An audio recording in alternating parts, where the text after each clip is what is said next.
Hi, welcome to Christine's Corner. I know I had Kids Corner, but now it's changed to Christine's Corner, so I can invite anybody on my show now.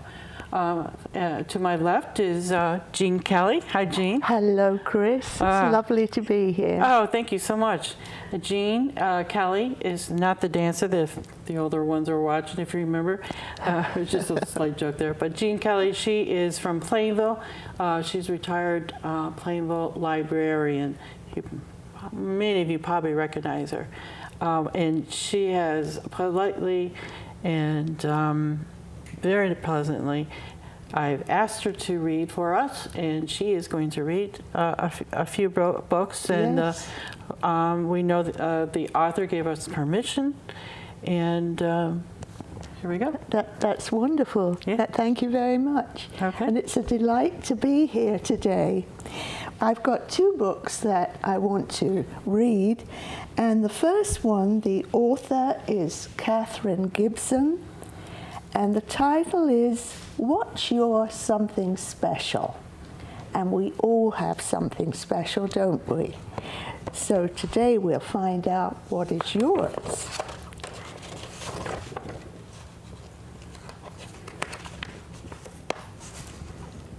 You can't catch me, I heard someone shout. It was the last day of school, and as usual, I was looking out at the other kids playing games at recess. I'd often wondered how it would feel to follow my friends in a chase. What would it be like to climb the ladder or to swing from the monkey bars? I would grab onto one bar as I let go of another while my feet walked through the air. But I'm not able to run or climb or even walk one step. I'm in a wheelchair.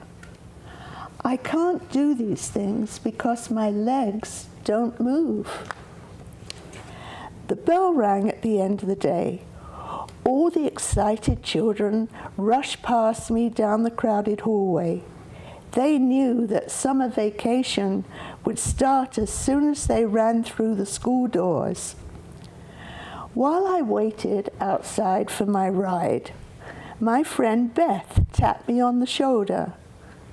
"What's wrong, Samantha?" she asked. "Nothing," I said at first, but Beth kept looking at me. "I wish I could play with the other kids on the playground," I finally admitted. Beth nodded. "So do I. No one plays with me either. I guess they think it's strange that I sit alone, drawing all the time, even at recess." I looked up at her. Maybe I wasn't the only one who felt so alone. "Hey, Sam," she said. "Do you think we could spend some time together this summer?" "Sure," I said quickly. "Great. Gotta go," Beth shouted as she ran for her bus. When my mum came, she lifted me onto the back seat of the van. "So how's my special kid?" Mum asked. "I don't want to be a special kid anymore," I grumbled. "That just means I'm different. I'm special for what I can't do. I can't walk. Everyone else is special for what they can do. I just want to be the same as everyone else." Mum wrapped her arms around me and held me close. "Oh, Samantha," she whispered, "just like everyone else, you are unique. When you find the something special that you hold inside, you also have the key to share it with others." And there's a great picture of Samantha with her mum. On the way home, Mum glanced at me now and then in the rearview mirror. Finally, she said, "Samantha, you may never walk, but there are so many things you can do. You have a wonderful imagination. That's why you can write such beautiful poems and stories. That's something very special about you. Your family, friends, and teachers can help guide you, but only you have that key within your heart to make it happen. Okay, Mum, I murmured, staring out the window, but I'd heard it all before. When we turned the corner, I saw a huge billboard that made my spirit soar. Mum, look at that. A circus is in town. I've never been to a circus before. Please, can I go with Beth? I asked excitedly. Well, Mum answered slowly, I'm not sure if... Well, okay, I would be happy to take you and Beth to the circus. That night I called Beth. She was so excited. It was all we could talk about for days and days. Finally, it was the big night. I sat under the circus tent, eating pink cotton candy and nibbling fresh popcorn, waiting eagerly for the show to begin. The lights dimmed, and the music came up.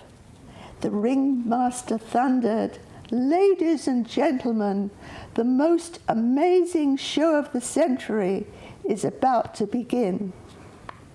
So many things began to happen at once. Clowns with huge feet frolicked and tumbled. A glittering performer stood peacefully on a horse, galloping round the ring. There were trapeze artists flying over my head. Then the ringmaster announced, "And now for the most magnificent magician ever to dazzle your eyes."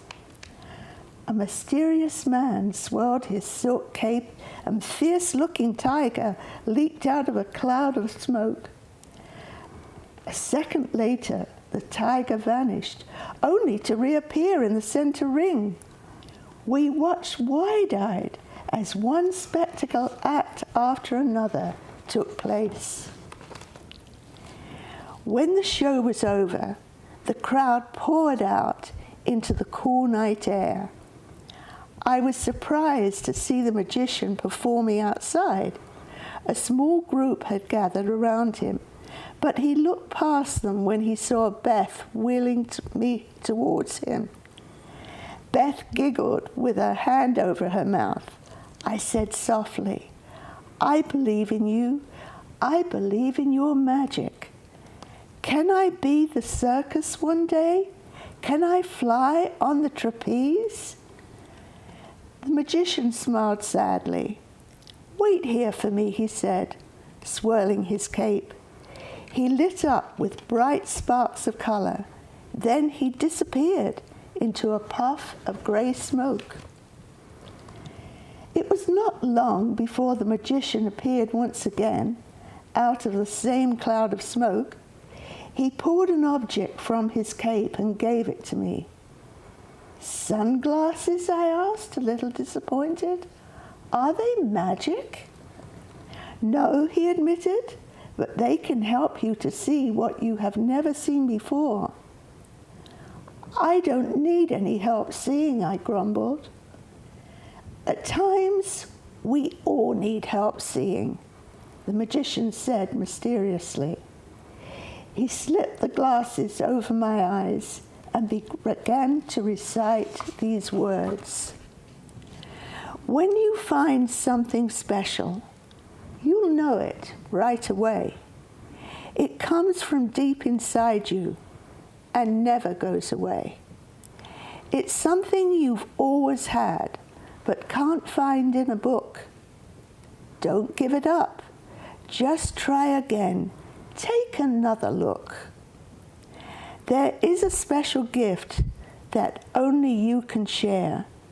The more you give from your heart, the more you'll find it there. When you look inside yourself, believe in what you see. You'll find your special something. Your heart will hold the key." And there's a picture of Samantha wearing her sunglasses. Then he swirled his cape around him and was gone. On the way back home, Beth chatted excitedly about the magician. I sat quietly, hearing the magician's words playing. In my heart like a song. Did I have something special? If so, what was tucked inside me? And where was the key? When we pulled into Beth's driveway, we hugged and said goodbye. As we drove away, I slipped on the sunglasses and closed my eyes. I put my hand out of the window and felt the cool air through my fingers. I felt like a bird circling high above. Then I became a trapeze artist, flying through the air. My wheelchair was nowhere in sight. That night, as I sat in my wheelchair in my bedroom, I kept the sunglasses on, even though I could hardly see at all in the dark room. I took them off and wondered if there was a button to push or a switch to make them work. With a sigh, I tried them on again, tightly closing my eyes. Oh, I wish I could find the key inside of me, I said aloud. I wish I could run and climb and fly on a trapeze. But my legs still didn't move. I ripped the sunglasses off and flung them across the room. I covered my face with my hands and cried, Where is the key inside of me?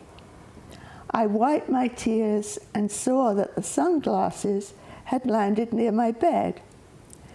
I wheeled my chair over to get them, but they were just out of reach. I leaned closer, scooting to the edge of my wheelchair. Leaning as far as I could, I inched my fingers across the floor. I came closer and closer until I felt the smooth edge of the rim.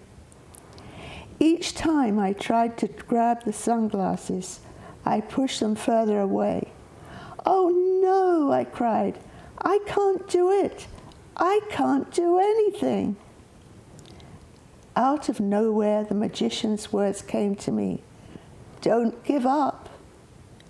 I tried one last time, reaching ever farther than before, and at last they were in my grasp.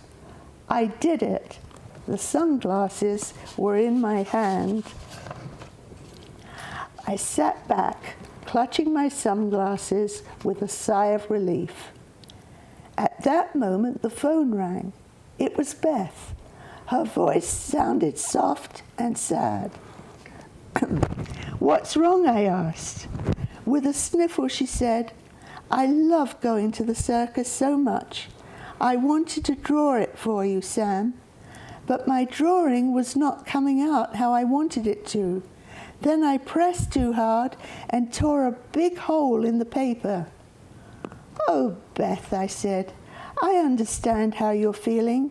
For different reasons, we feel the same way. I told her how I threw my sunglasses across the room. It wasn't long before we were giggling.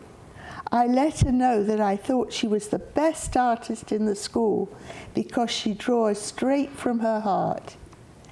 When I write my stories, Beth, will you draw the pictures for me? I asked. Really, Sam? She asked softly. Sure, I said. We've got something special. When I got off the phone, Mum was standing at my door. She must have heard me talking with Beth. Mum, I said, these sunglasses aren't really magic at all, but they did help me to see that there's magic in believing in myself. I love to write. If I believe with all my heart, I can do so much more than I ever thought was possible. That is the key. I found it when I helped Beth with what was special about her. Mum nodded and smiled. "Samantha," she said, "long ago, when you were in the car accident, we thought we might lose you. But you made it through because you're strong. Your gifts are more than physical. You can use your words to help others realize that they can do wonderful things.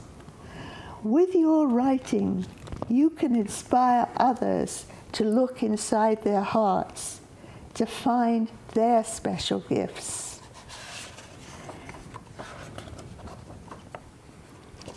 Early the next morning, I sat at my desk in the bedroom, holding the sunglasses in my hand. Through the sunlit window, I saw my reflection. I put down the sunglasses and started to write. Everyone has a gift inside. When you believe in yourself, anything is possible. The key is within your heart. I laughed a little at myself and kept smiling as I hummed the magician's rhyme like a song over and over. When you find something special, that you'll know it right away. It comes from deep inside you and it never goes away. It's something you've always had and can't find in a book. Don't give up. Just try again. Take another look. There is a special gift that only you can share. The more you give from your heart, the more you'll find it there. When you look inside yourself, believe in what you see. You'll find your special something. Your heart will hold the key. What is your special something? Have you thought about it lately? It's there. And this doll is Samantha. And she's doing great these days. Thank you. Wow, that was what a wonderful book. It's a great inspiration Yes, for yes. everybody. And a true story. Absolutely. We have 10 minutes. You have time We've for got another 10 book? minutes to talk about Daisy May finding her way. And this is a book about animals, and animals are wonderful companions. I love animals, yes. I do too. Yes. Absolutely. Boom, smash, crash. "Watch out," cried Rini. Rini and Maria were on their way to school when one of the trash cans that cluttered the sidewalk in front of them tipped over and clattered to the ground. The girls watched a skinny dog scrounge from scraps from among the scattered litter.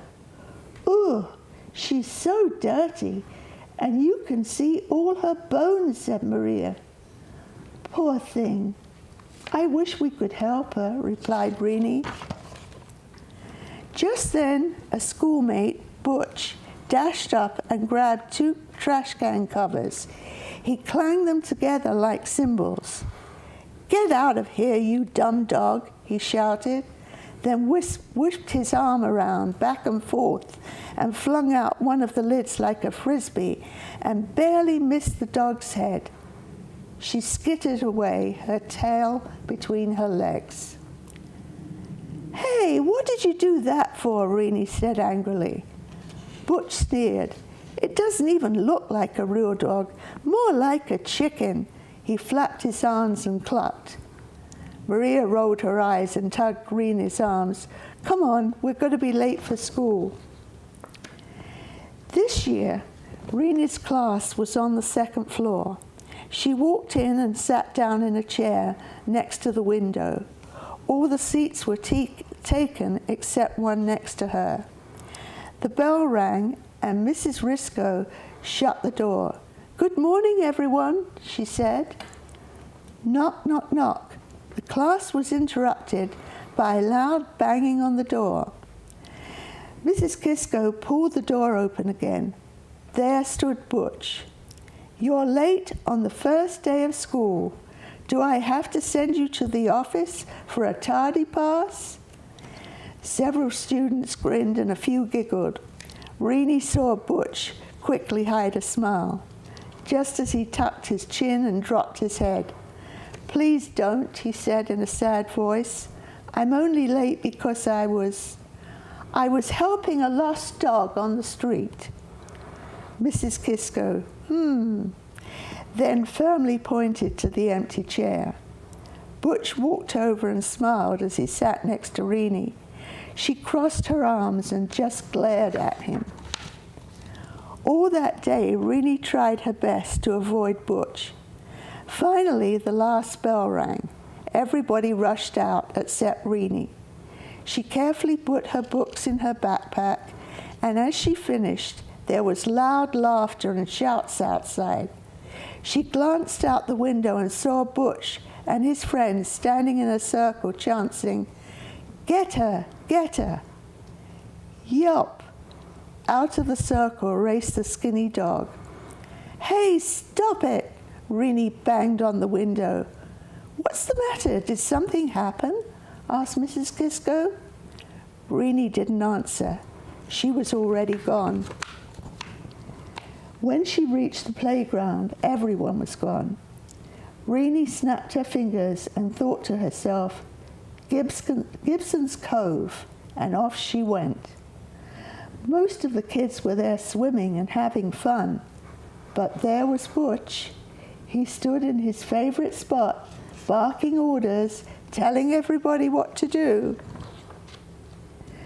Rennie was out of breath and could hardly speak.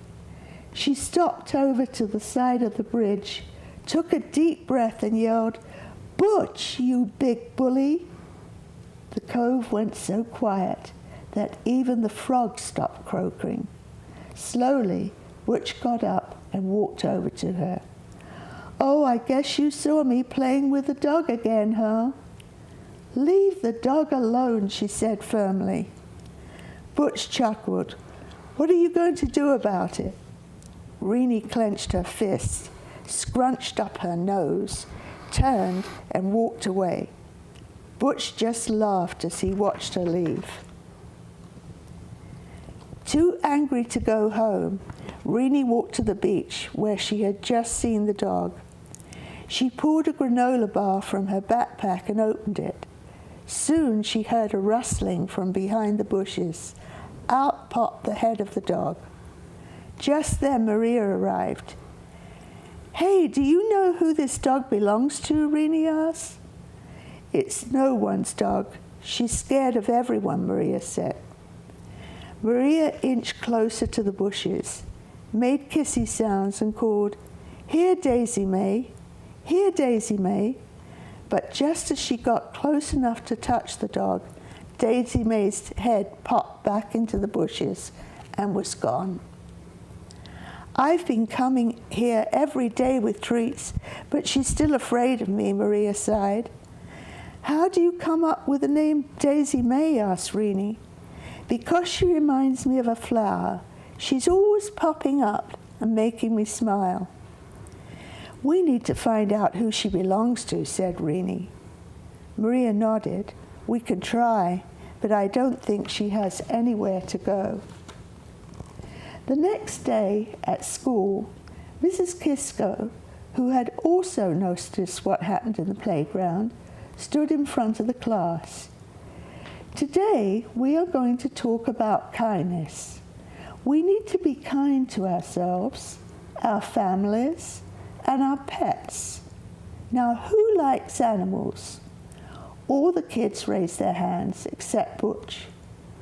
Mrs. Kisco asked, "Butch, don't you like animals?" "Nah, my dad says pets are for sissies. He doesn't like animals. I don't either," said Butch. "I'm sorry to hear that," said Mrs. Kisco. She turned to the class. "Whether we like animals or not, we should never abuse or hurt them. Animals can't speak for themselves, and they can't tell you if they're hurt. If we see an animal that needs help, or if we see someone hurting an animal, you should tell someone. Just because you don't like something doesn't mean it's okay to hurt it. Leave the animal alone. When the bell rang and the class was dismissed, Bush stormed out. Rini, do you want to come over to my house and meet my dogs? Asked Maria.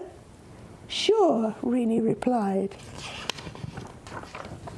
And there's a picture of Butch, looking very annoyed as he's sitting there. We have 2 minutes. When the girls walked into Maria's house, her dogs rushed over with their tails wagging. One jumped on Maria's belly and licked her cheek. Yuck, this, she laughed, this is Cinnamon, and that's Luke, Maria said between giggles. Rini hugged Luke. She kissed her all over. She was thrilled. All her life she had wanted a dog. Where did you get them? Asked Rini. They are rescue dogs. We saved them, replied Maria. What do you mean? Asked Rini. Some dogs and some animals don't have a home, like Daisy May. If they're lucky, the animals are found by someone like my mum, who works at an animal shelter. They've been trying to rescue Daisy May, but she's too fast for them. If she would let them catch her, she would get a bath, food, water, and a safe place to sleep. Do the animals stay at the shelter? Asked Rini. No, the animal shelter finds them forever homes. Maria's eyes grew wide. Hey, I know. Why don't you adopt Daisy May? She asked. Rini smiled at first, but then looked down at the floor. I can't, she said. My dad is in the Marines and we move around a lot. So my parents said it would be too hard to have a pet. But I would love to, said Rini. The girls went outside and sat on the front porch. They could hear loud, angry voices coming from next door. Oh no, said Maria quietly. I think Butch is in trouble again. You know Butch? Rini whispered. Yeah, he's my cousin. Suddenly the noise stopped. Butch stormed out and slammed the door behind him.